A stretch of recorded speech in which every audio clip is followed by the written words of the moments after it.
Chers fidèles de la chaîne Comme une Image TV, bonjour. Nous avons le plaisir de recevoir sur notre plateau Paul Georget, gérante du magasin Biocop. Bonjour Michel. Peux-tu te présenter brièvement? Alors, je suis bourgueilloise d'origine, j'ai grandi à Bourgueil et je suis aussi la gérante du magasin Biocop de Bourgueil. Voilà, j'ai un peu plus de 40 ans, je ne vais pas vous dire combien, mais voilà. Ton parcours de vie? Alors, j'ai fait des études dans le vin, donc j'ai rencontré mon mari. J'étais commerciale pendant 5 ans pour une société de négoce ligérien.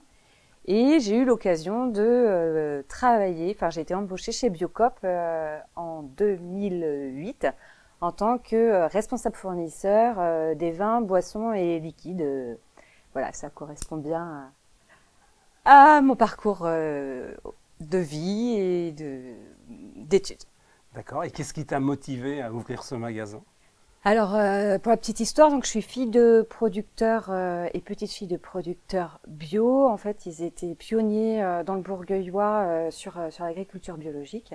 Donc, j'ai toujours grandi dans ce microcosme où en fait on mangeait bio, on consommait bio, on allait dans des magasins bio.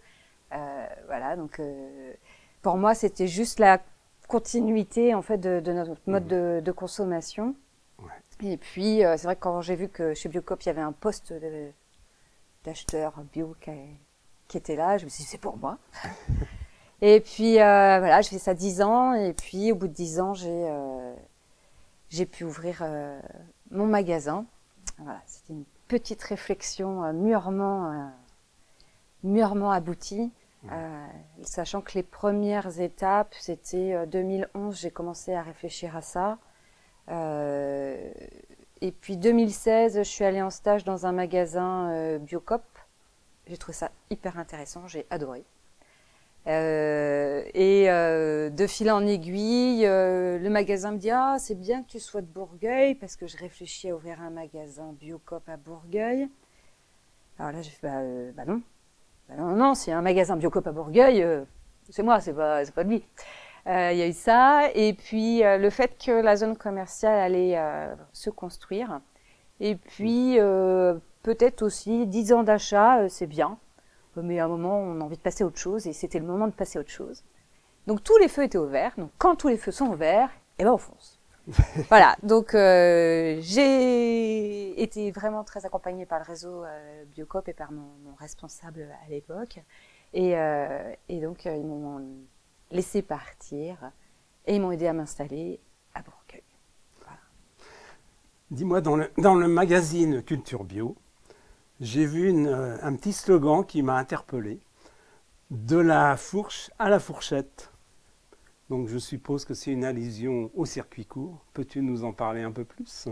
Alors oui, la fourche à la fourchette, ça veut dire qu'on a de la proximité avec les producteurs. Qu'il y a le moins d'intermédiaires possible. Et donc, je faisais allusion en fait à des produits à la marque Biocop parce qu'en fait, c'est des produits qui sont conçus avec des matières premières qui sont issues des paysannes associés à Biocop. Donc, c'est pas n'importe quel producteur, c'est pas soumis à des fluctuations de marché, c'est-à-dire qu'on va acheter au moins cher. Non, non. C'est des constructions pérennes de filières, à savoir, c'est des contrats qui sont faits sur 3 ans, qui garantissent des rémunérations aux producteurs. Et derrière, pour le consommateur aussi, ça a du sens. Ça veut dire qu'il y a beaucoup moins de fluctuations de prix liées à l'évolution des matières premières sur le marché. Ça veut dire que les producteurs ils sont justement rémunérés et que nous, en magasin, c'est affiché, c'est évident. Et donc, il y a les producteurs, la plateforme Biocop qui nous livre, nous les magasins et vous consommateurs. Au niveau produit local, quelles sortes de produits te sont fournis en fait? Eh ben, un peu tout. On a un peu tout. Pas la banane, je suis désolée. On n'a pas record en local. Mais bon, ça va. Si on rentre dans le magasin, ça va de la farine, les fruits et légumes, les céréales, le vin, les bières, le fromage, Pas mal de produits d'épicerie, on a des pâtes, on a des conserves de légumes, on a même des tisanes, on a des petits biscuits, et puis aussi des cosmétiques, des teintures. Voilà, on a quasiment la possibilité de faire beaucoup d'achats en local quand un client vient dans notre magasin. Nous, c'est... alors, ça parle peut-être pas beaucoup, mais c'est plus de 60 fournisseurs avec lesquels on travaille tout au long de l'année. Et c'est 20% à peu près du chiffre d'affaires du magasin qui est réalisé avec des produits locaux. Très bien. Donc ça fait un cinquième, c'est pas mal. Ouais. Tu connais l'expression être en vrac? Oui. Je pense que chez Biocop, ça a une autre signification. Quel est l'intérêt de ces produits? L'intérêt du produit vrac, il y en a plusieurs. On peut parler premièrement d'écologie, c'est-à-dire qu'un produit en vrac, on a moins d'emballage. Le client, il arrive soit avec ses bocaux, soit il n'y pense pas, soit il n'y va pas. Mais en tout cas, il peut prendre des sachets à disposition, mais il prend aussi surtout ce dont il a besoin. Pas plus, pas moins. Il y a ça. Et puis, c'est aussi un autre intérêt parce que chez Biocop, on a à cœur que les produits en vrac soient accessibles. Dans un magasin Biocop, les produits en vrac, ils sont toujours moins chers au kilo que les produits conditionnés. Ce qui n'est pas le cas dans d'autres types d'enseignes. Donc, accessibilité, prix, moins d'emballage et un produit 100% bio. On parle aujourd'hui beaucoup d'économie sociale et solidaire. La charte Biocop garantit-elle une rémunération équitable pour les producteurs? Tout ce qui est chez Biocop, les producteurs et notamment les paysannes associés ont des contrats en fait triannuels et tripartites qui sont signés. Donc ça veut dire que les engagements qui sont pris par Biocop sont faits sur 3 ans. Donc ça veut dire qu'ils garantissent des besoins de matières premières. Donc un producteur, il va pouvoir s'engager sur sa production, il va pouvoir semer et il va savoir à peu près quel volume il va distribuer. Ensuite, il y a un volume, dans ce contrat tripartite, il va y avoir également un aspect tarifaire, une rémunération garantie. Alors c'est une fourchette, c'est pas le prix n'est pas fixé, mais c'est une fourchette de prix en dessous et au-dessus de laquelle les prix seront payés. Donc ça veut dire que ça garantit pour le producteur un prix minimum garanti et pour le consommateur un prix maximum garanti. Donc ça veut dire que en fonctionnant comme ça, tout le monde s'y retrouve, le producteur et le consommateur, parce qu'on n'augmente pas les prix en fonction des tensions géopolitiques et de la spéculation du marché. De nombreuses contre-vérités circulent et nourrissent notamment la critique du bio. Ce qui détourne parfois le consommateur, évidemment. Ce qui m'amène à 3 questions fondamentales. Pour répondre aux inquiétudes des citoyens et l'énième reconduite de l'interdiction du glyphosate, que répondrais-tu à la question « L'agriculture biologique peut-elle nourrir le monde ?» Bien sûr, il n'y a pas photo. Aujourd'hui, en fait, l'agriculture biologique, elle peut le faire à plusieurs conditions qui sont assez faciles, à savoir la limitation du gaspillage alimentaire. Aujourd'hui, il y a 20% de la production qui est jetée, en fait, entre le moment où elle est produite et le moment où elle est consommée, jetée. Donc, il y a 20% de notre production française qui est... Enfin, ça, c'est des chiffres qui sont en France. Donc, on peut diminuer déjà de 20% la production par ce biais-là.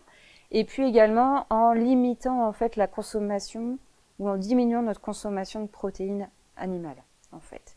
Si on, enfin j'ai pas dit arrêter, je dis on diminue, on consomme plus raisonnablement les protéines animales, c'est tout à fait possible maintenant et à horizon 2050.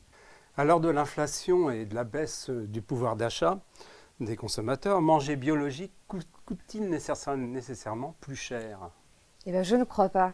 J'ai regardé l'évolution des prix, notamment sur les fruits et légumes dans mon magasin. Et par exemple, la pomme de terre, les prix sont peut-être même plus bas aujourd'hui qu'il y a un an et demi. Voilà, donc les producteurs jouent le jeu. Il n'y a pas d'inflation ou peu. Les pommes de terre, les carottes, les oignons, en fait, on est sur des prix relativement stables. Donc, après, c'est des produits de première nécessité. C'est des produits bruts aussi, ça veut dire que sur les produits bruts, eh bien, il y a peu d'inflation. Et puis surtout, nos producteurs, en fait, ils ont besoin de nous aujourd'hui. Parce que c'est vrai que tout ce tapage médiatique autour de l'inflation fait que, malheureusement, en magasin, nous, on voit moins de personnes. On voit que, également, la grande distribution, voyant que ce n'est plus un marché vecteur de marge, a largement diminué ses rayons, ses assortiments. C'est 70% de la consommation en fait bio qui passe par les grandes distributions. Donc si la grande distribution diminue de moitié son assortiment, vous voyez qu'est-ce que ça peut avoir comme impact pour la production. Et aujourd'hui, les producteurs, eh ben, ils ont besoin de nous. Les producteurs bio, ils n'ont pas augmenté leur prix. Donc l'inflation, elle les impacte, bien que eux fassent des efforts. Et il faut absolument que les consommateurs suivent la dynamique bio, parce que des producteurs bio se retrouvent en difficulté. Ça n'est jamais arrivé. Et là, c'est compliqué, quoi. C'est compliqué pour eux. Et on a besoin des circuits courts, on a besoin des consommateurs, on a besoin que les gens viennent en magasin, parce que les producteurs bio subissent l'inflation, alors que eux ne l'ont pas reporté sur les prix de leurs matières premières. Donc on a vraiment besoin des consommateurs. Agissez, consommagissez. Et enfin, la grande question, pourquoi manger bio? Alors, manger bio, eh bien, bon, alors déjà, c'est bon.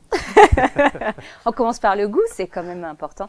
Des produits bio, souvent, moi, je trouve qu'il y a un peu plus de goût qu'un produit conventionnel. Sachant que tous les produits conventionnels ne sont pas à mettre dans le même panier, comme tous les produits bio. Mais en tout cas, un produit bio, quand il est fait localement et pas sous serre chauffée, eh bien, en fait, c'est un bon produit. Donc, on commence par ça. Ça a un intérêt sanitaire. C'est un intérêt sanitaire parce que manger bio, ça va agir sur la pollution des sols. Ça veut dire qu'il y a des produits phytosanitaires qui ne se retrouveront pas dans les sols. Donc, ça veut dire que potentiellement, c'est des produits que nous n'ingérerons pas. Il faut savoir également que les produits phytosanitaires conventionnels, c'est beaucoup sur les feuillus. Et sur les feuillus, les salades, les épinards, ça, on les ingère directement dans l'organisme, et les personnes fragiles, notamment les enfants, les personnes qui peuvent être âgées, peuvent être impactées par ça. Et aujourd'hui, les personnes qui sont le plus impactées par les pesticides, ce sont les agriculteurs eux-mêmes, en fait. Donc, rien que pour les protéger, eux, on devrait passer en bio. Donc ça, c'est ça.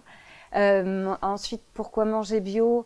Parce qu'il y a des coûts que la société ne paiera plus. Il y a des coûts que nous tous, avec nos impôts, nous ne paierons plus. Les coûts de dépollution, en fait. L'eau, quand elle doit être dépolluée de toutes les matières phytopharmaceutiques, mais aussi les produits pesticides chimiques, en fait, ça a un certain coût. Et c'est important parce que c'est un exemple, hein, mais si il y a une commune, par exemple Vergès, qui est située dans le Gard, la production bio dans cette commune est très très importante. Alors, j'ai plus les chiffres en tête, mais on est aux alentours de 90%, je crois. Ils sont en bio. Et vous savez pourquoi?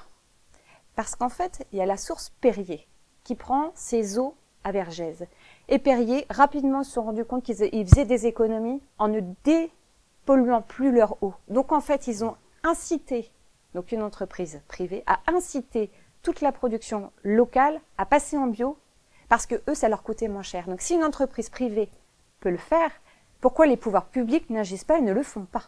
C'est un gain pour tout le monde. C'est un gain économique, c'est un gain sanitaire, et c'est bon pour la planète. Voilà, et manger bio, c'est aussi la biodiversité, nos petits oiseaux, nos petits insectes.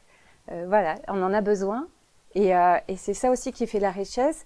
La biodiversité, c'est aussi replanter des haies autour des champs. Les haies, elles ont ce volet biodiversité, on va aller chercher les petits insectes, on va aller chercher les oiseaux, on va pouvoir nourrir tout le monde, mais ça a aussi un autre intérêt, c'est que ça va avoir un intérêt de capter l'eau et de faire de la rétention d'eau. C'est-à-dire que Ça va permettre de capter l'humidité dans l'air et de pouvoir la faire drainer et la faire passer à l'intérieur des nappes phréatiques.